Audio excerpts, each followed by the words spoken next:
Assalamu alaikum warahmatullahi wabarakatuh. Mpenzi mtazamaji, natumai mzima buheri wa afya. Jina langu ni Haifa Muhammad na karibu katika kipindi kipendacho Upeo wa Asubuhi ndani ya kitengo Afya na Ustawi.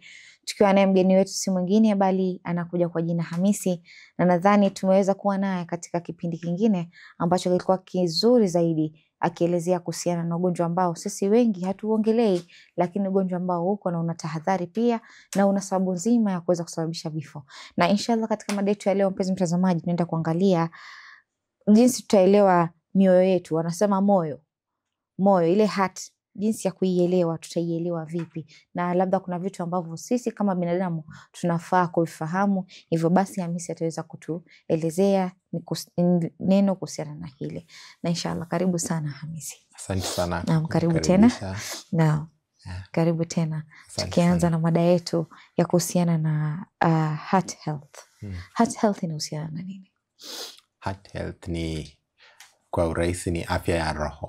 Jinsi unafaa kuchunga roho yako kisha uishi miaka mingi. Kwa sababu roho inapiga tangu tuzaliwe hadi mwisho. Kwa siku roho inaweza piga mara 100,000. Kwa hivyo tunafaa tuichunge kisha tuishi maisha marefu. Na sasa kwa nini watu wanasema like ugonjwa wa moyo unaweza kuwa a silent killer? Kwa sababu ugonjwa wa moyo, heart disease, ni ugonjwa ambao sana sana utokezea, huwa ni very sudden diseases. Nyingi zao ugonjwa za moyo, nyingi zao huwa ni very sudden diseases ambayo ikitokea unakuanga na a very small window to save yourself. Huwa tunasema time is heart, time is brain. Time is heart inamaanisha ukipata uko na ugonjwa wa roho, the earlier you treat it, the better you heal. The same kwa brain, the earlier you treat, the better your outcomes. So heart disease sana sana huwa tunaongelelea magonjwa, the most common ones ni heart attack, ambayo inajulikana kama heart attack kwa daktari wanaita myocardial infarction. Kisha tuko na acute coronary syndrome ambayo sasa ni leading to, yani itasababisha heart attack na heart failure ambazo zinaoana pamoja magonjwa haya. Naam. Kwa hivyo ni kitu ambacho kiko very delicate upande wa binadamu. Kwa nini ina umuhimu sana sisi kutunza huu moyo? Ama kuna njia zipi ambazo sisi tunafaa kutunza huu moyo? Kwa sababu utasikia mtu ameshikwa na ugonjwa wa moyo. Kuna sababu ambazo zinasababisha mpaka mtu kufikia hatua hiyo. Sababu zenyewe huwa ni zipi? Kwa moyo kuna vitu 5 ambazo unafaa kwa unajua, zinaitwa the 5 numbers.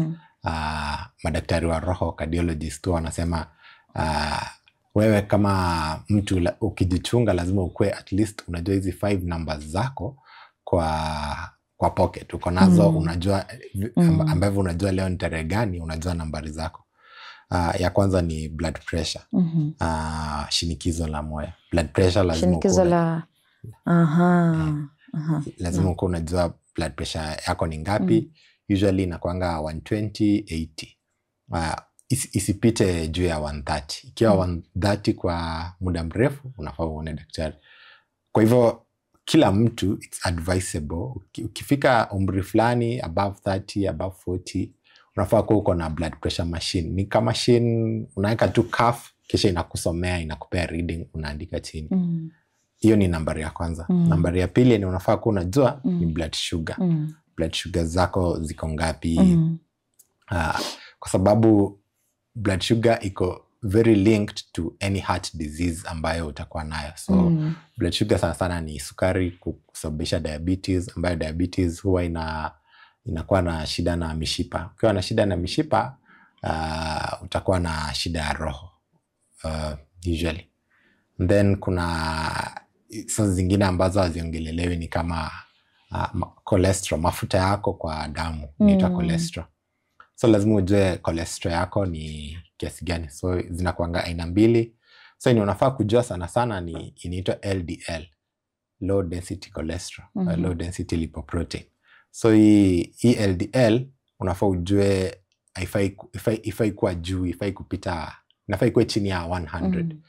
Ufai kujua nambari, but as long as you have it and your caregiver can see this is your cholesterol, you can mitigate, unaweza prevent earlier causes of heart disease. Kisha tuko na I think inaitwa lipoprotein A. Hiyo sana sana huwa watu hawafanyi, but huwa inasaidia kujua damu yako inaweza gandana kwa urahisi karibu na roho, ikusumbue. Sijasema mwanzo. Tunaweza endelea itakuja yenyewe. Naam. Na tukiangalia how does smoking and kukunywa pombe affect the heart? Smoking is the number one leading cause of most heart diseases, kutoka kwa hypertension, acute coronary syndrome, hadi sometimes up to heart failure.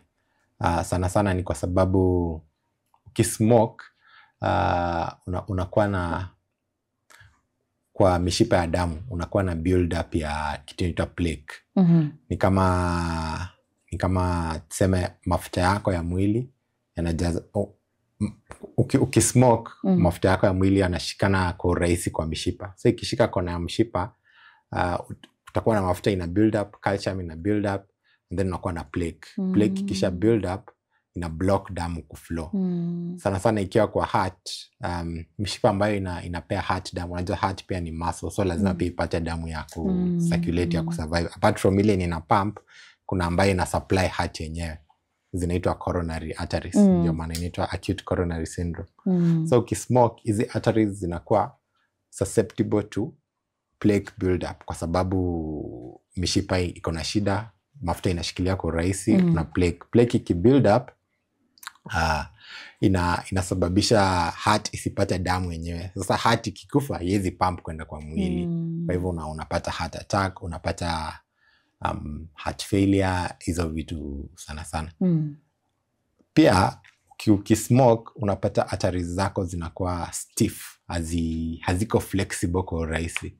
Zisipokuwa flexible unapata hypertension. Ukipata hypertension, roho lazima ipige kwa nguvu kisha isukume damu kwa mwili, kwa sababu mishipa iko stiff. Damu haipiti kwa urahisi, so the heart has to overwork. When you overwork the heart, unakuwa na heart disease, heart failure, hizo. And what about concerning alcohol?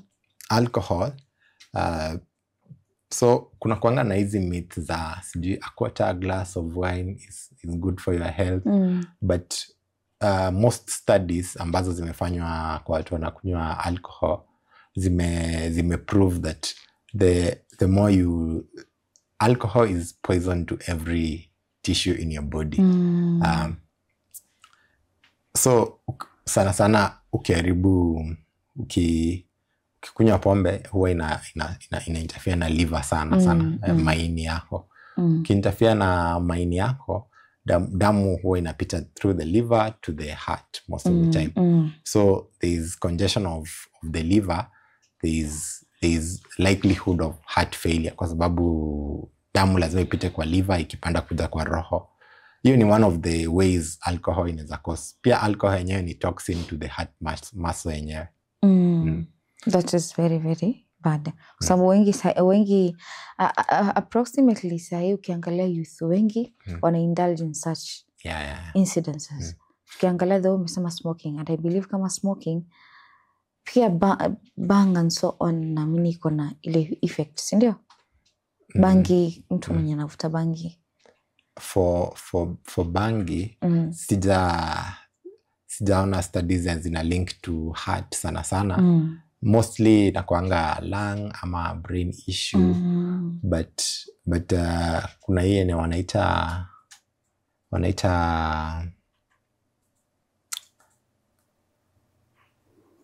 nimesahau jina, but ni some substance vijana hutumia, ni kama kureplace smoking, but bado iko na nicotine. Huwa inaharibu shisha. Si shisha. Ni hizi ziko flavored. Kuberi. because kuna I think shisha kama sijakosea it's a smoking type of nini of thing. Basi Vape. Huwa ina interfere na lungs. So ukiinterfere na lungs, damu ikitoka kwa lungs kurudi kwa heart, ina cause shida. So bado unaweza pata problems ya heart, but mostly if the lungs fail, the heart will fail. True. Yeah. Hii ni kitu ambacho vijana wengi wanapaswa kufahamu kwa sababu tukiangalia in this generation ambao tuko sahi, it's like what I make like it's a normal lifestyle thing, which is very bad. To the point that ukifika TikTok sahi, kuna mtu wa like wako like they are testing brands of alcohol. Like they want to try and see how this tastes and this, not knowing mtu anaharibu health yake. And tutakuta wengi they come to suffer when they are 50s and so on. Kwa sababu wamedhoofika, like their internal organs waziko more of size weak. They don't support like vitu ambavyo viko strong kwa sababu you are youthful, ulikuwa umeamua kuitumia in a bad way. Yeah, that's true. And tukiangalia kitu kingine concerning that, how does lifestyle affect the condition of our heart? Maybe the food that we eat and so on before the break. So kuna kuanga na risk factors za heart. The most common one ni because heart disease is a lifestyle disease. So most common ni how our lifestyle is. So less exercise huwa ina contribute na obesity, huwa ina contribute na foods. So kama how exercise inamaanisha your heart is not haifanyi kazi kama like uko in areas ambazo wezi exercise, wezi songa, unapata uko easier to develop heart disease than yule ambaye ana exercise na anasonga. Kama uko lean au uko overweight, uko more at risk kupata heart disease kuliko mwenye ambaye ako lean, kwa sababu sana pia utapata kama how exercise na uko na weight issues, utakuwa na ile cholesterol nyingi kwa damu, ile cholesterol ambayo LDL ambayo tulizungumzia, kisha utakuwa na heart disease. Na vyakula sana huwa wanasema red meat huwa inachangia sana kwa heart disease. Huwa wana advise utumie sana samaki, white meat sana chicken, kwa sababu red meat iko linked to heart disease according to studies. Na pia you should also, wanasema ukule Mediterranean diet, kama unaweza angalia mboga, fruits, nuts. Hizo ndio the most common ambazo ziko linked to better heart health.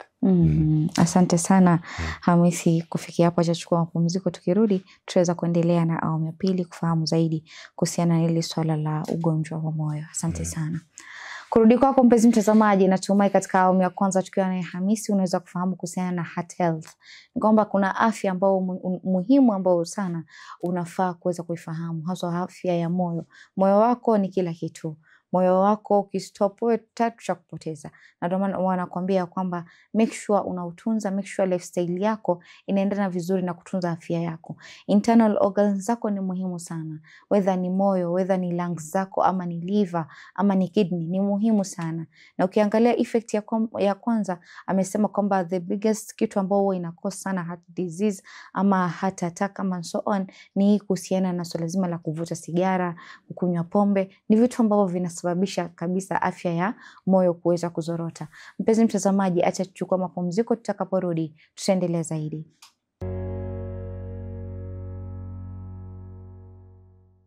Assalamu alaikum warahmatullahi wabarakatuh. Mpenzi mtazamaji, karibu tena katika awamu ya pili ya kipindi kipendacho Pewa Asubuhi ndani ya kitengo Afya na Ustawi, tukiwa naye Hamisi ndani ya studio zetu akizidi kudadavulia mengi kuhusiana na hili swala zima la heart health, ama wanakuambia ni jinsi gani utafanya moyo wako uwe na afya. Moyo ni kiungo muhimu katika maisha ya binadamu. Moyo ni vile sisi wenyewe tunaamua kuutunza, tutautunza. Ndio kwamba mara mtu anashikwa na ugonjwa wa moyo, kuna tofauti hizo na mieka. Amesema kwamba kuna vile uvutaji wa sigara inaweza kuwa risk kubwa. pia hizi nini, labda wewe ni mtu ambaye unakula vitu vya mafuta, mpaka ametaja vyakula ambavyo ni muhimu sana kuweza kuvila ili katika lifestyle yako iwe ni kitu ambacho itaweka afya ya moyo wako kuwa na ile uimara hadi wewe yani unakuwa sawa sawa. Na inshallah mpenzi mtazamaji, tukirudi kwake tutaweza kufahamu mengi na mengi zaidi. Karibu tena Hamisi. Naam, tukiendelea na mada yetu. What are some simple daily habits that can help protect heart health? So the most simple daily habit unaweza kuwa nayo ni exercise. Huwa the World Health Organization WHO ina recommend 150 minutes of exercise in a week. 150 minutes of exercise in a week ina translate to dakika 30 kwa siku 5 peke yake. So dakika 30 kila siku kwa siku 5 peke yake. So huwa watu wanasema exercise ina gani itanisaidia? That is usually ni up to you mwenyewe. Fanya exercise yote ambayo itafanya usikie ni kama umechoka, roho yako imedunda kabisa.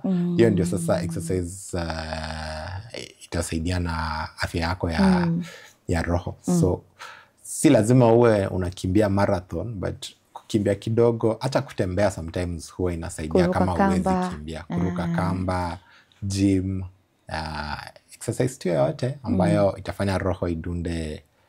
Maana unasikia pia ukifika kama kuna mtu maybe ako na television nyumbani na kwa pia kwake rahisi kwa sababu kuna hizo cardio exercises.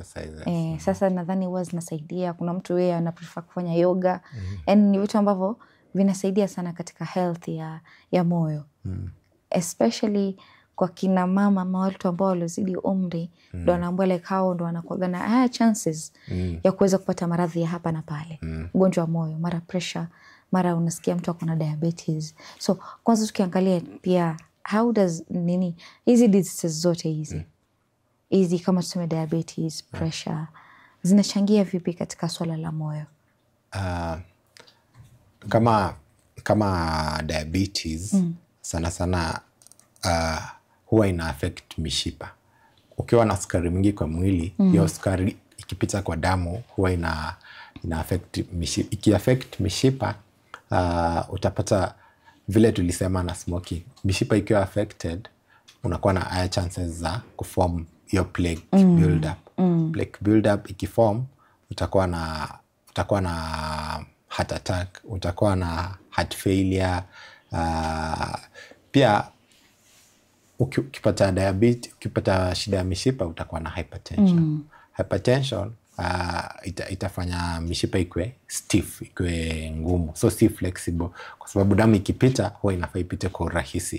Lakini ikipita kwa mishipa ambayo ni ngumu, lazima heart pump harder so that the blood can pass through the body in a normal way. So when the heart is being overworked, unakuwa na hiyo heart failure.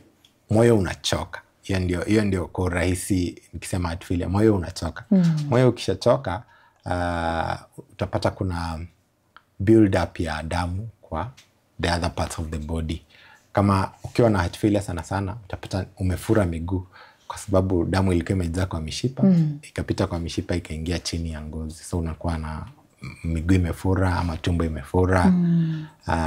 Unakuwa na shida ya kupumua kwa sababu maji inajaa kwa lungs. Juu damu ikipump, heart ikipump through the body, it creates a pressure in the blood system whereby there is balance between ndani ya mishipa na nje ya mishipa. Ikiacha kupump vizuri, hiyo imbalance inapotea. So unakuwa na build up ya fluid kwa lungs, unashindwa kupumua, ama sema umetembea kidogo, ni kama unaanza kuhema, lazima hold your breath. Huwezi panda stairs bila kuhema. Hiyo inamaanisha health yako haiko sawa kidogo. But hizo ni signs ambazo unafaa ukue cautious of. Kitembea kidogo alafu unasikia umechoka, hiyo si kawaida. Kwa hivyo tutojitahidi sana kufanya exercise. Maana wengine tunaambiwa ukiwa na mwili mkubwa inafaa sana ufanye exercise, unakuwa at a higher risk of getting such diseases. True. Naam, tukiangalia swala lingine ni kwamba how do stress and lack of sleep impact the heart? Tukiangalia Sahi hizi generation tuko, most of people have insomnia. They don't sleep early. Like mtu halali mapema, akona stress. How does this affect the health ya moyo?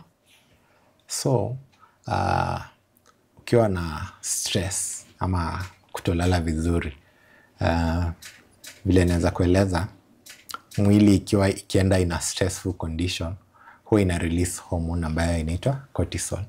Hii hormone huwa ina act kwa heart ama kwa glands zingine kuproduce other hormones kama adrenaline ambazo zinafanya heart ipump, kwa sababu ukiwa in a stressful situation mwili inaenda ina flight or fight situation ambapo ina feel iko in danger. So lazima i release hii cortisol. Release cortisol, mwili inakuwa na kitu inaitwa inflammation. Inflammation sasa ni kama unaumiza mwili deliberately. Because it is a way of the body to protect itself, but it has nothing to protect against. So it fights against itself. So it act on the heart, it cause death of heart muscles. It act on the blood vessels, it cause overcompression of the blood vessels. Kisha heart ina struggle pia kupump. So unakuwa na hizo effects zote zina compound together to cause problems with their heart. Ukianzia kutolala vizuri pia kulala ndio hiyo ina regulate your cortisol levels. If you don't sleep well, they rise above the normal.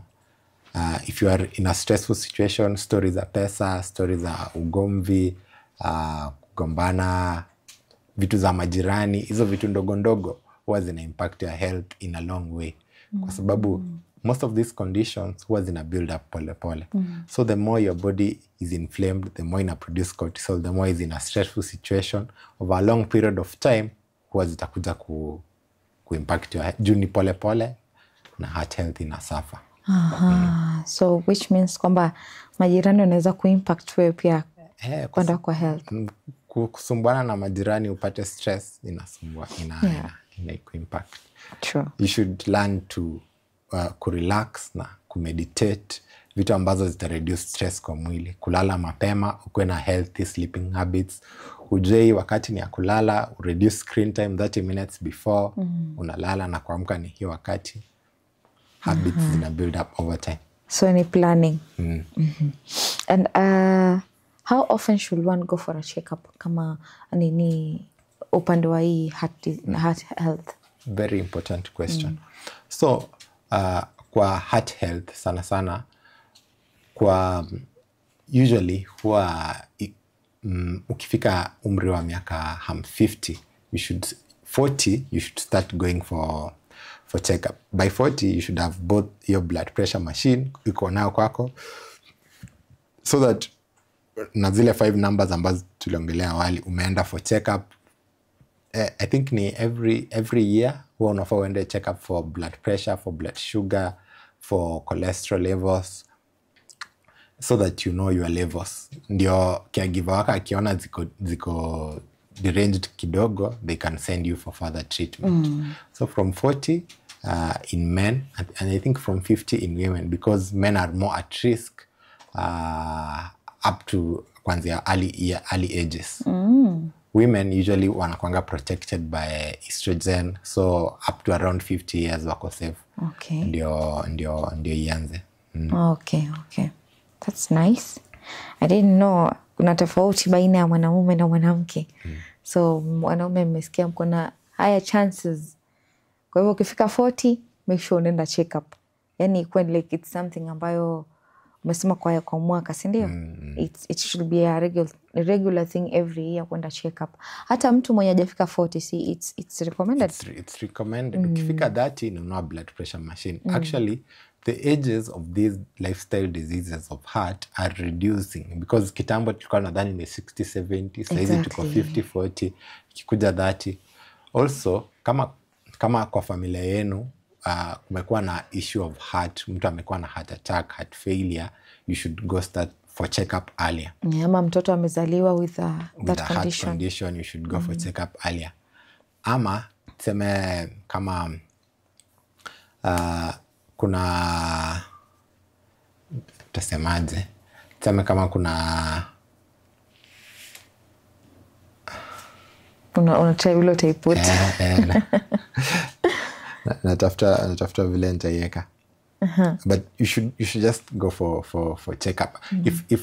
If you have had symptoms ambazo tumeongelelea, kwa sababu symptoms ni kama kuna symptoms ambazo you should be very cautious of za heart. Kama ukiwa na palpitations, unasikia roho inagonga kwa nguvu, palpitations, hiyo ni heart issue, so you should check up. Any form of chest pain, usually see heart, but if it's heart, it's very serious. You should go for check up no matter which stage ambayo imekupata. Chest pain, ukiwa ni kama unashindwa kupumua, unasikia ni kama umetembea kidogo, umefeel breathless, ni kama umekimbia 30 minutes, but hujakimbia, umetembea tu, hiyo ni heart issue. You should go for check up.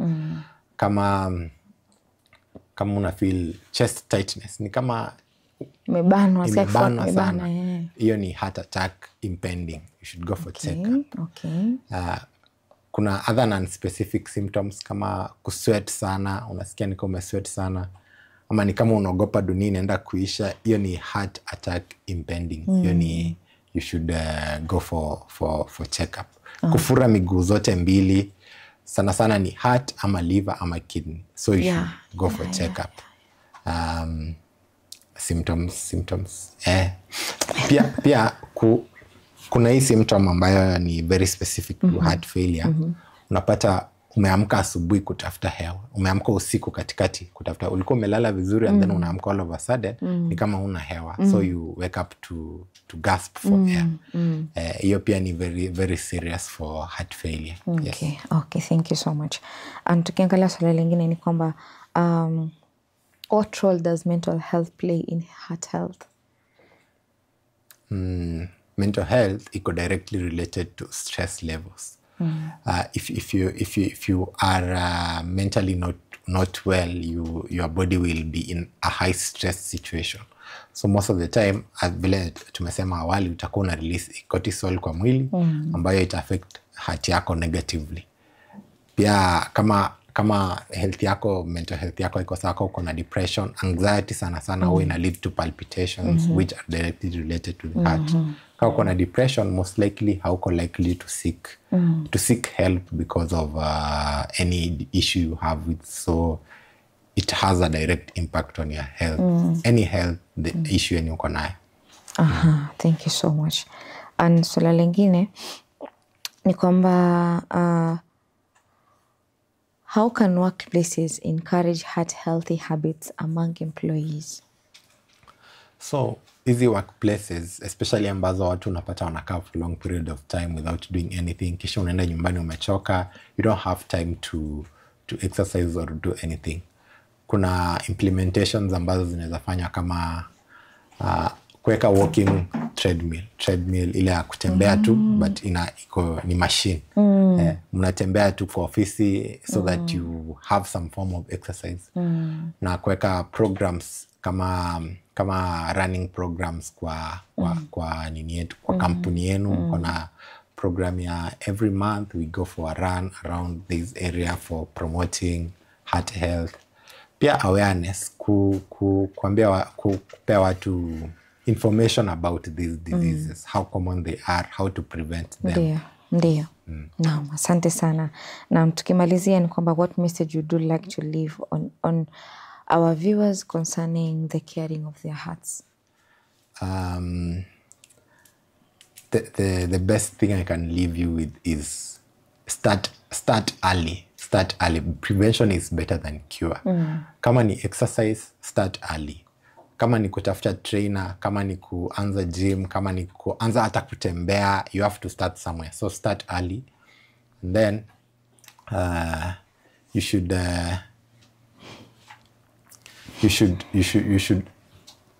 know your hizo 5 numbers and tulisema awali. Nunua BP machine, test your blood sugar, test your cholesterol as early as possible. And kani diet, anza mapema, kwa sababu hizi ni shida ambazo zina build up plague ya heart attack inaweza anza as early as a teenager. It can build up. So by 40, you already may build up to cause you an heart attack. But if you started dieting early, exercising early, hizi vitu zote zinaweza kuwa prevented. In fact, most lifestyle diseases are prevented easily by just exercising 150 minutes in a week. Vile tulivyosema. Thank you so much. Asante sana Hamisi kuweza kutuelezea kuhusiana na masuala ya afya ya moyo. Mioyo yetu ni muhimu sana, na naamini mpenzi mtazamaji atakuwa ameweza kuelewa kipi ambacho ulikuwa unaashiria. Asante sana. Kurudi kwako mpenzi mtazamaji, natumai katika awamu ya pili tukiwa na Hamisi umeweza kufahamu kuhusiana na heart health. Ni muhimu sana kuwa na afya ya moyo. Moyo wako ni kila kitu. Moyo wako unapiga damu. Moyo wako unataka utunze vyema, na amesema ways ambazo most effective way ni ile exercise vizuri 30 minutes per day, ili kuhakikisha kwamba unakuwa na healthy ama unakuwa na heart health yako inakuwa vizuri zaidi. Na inshallah mpenzi mtazamaji, kufikia hapo sina mengi ya kusema isipokuwa ni kuambia maasalam.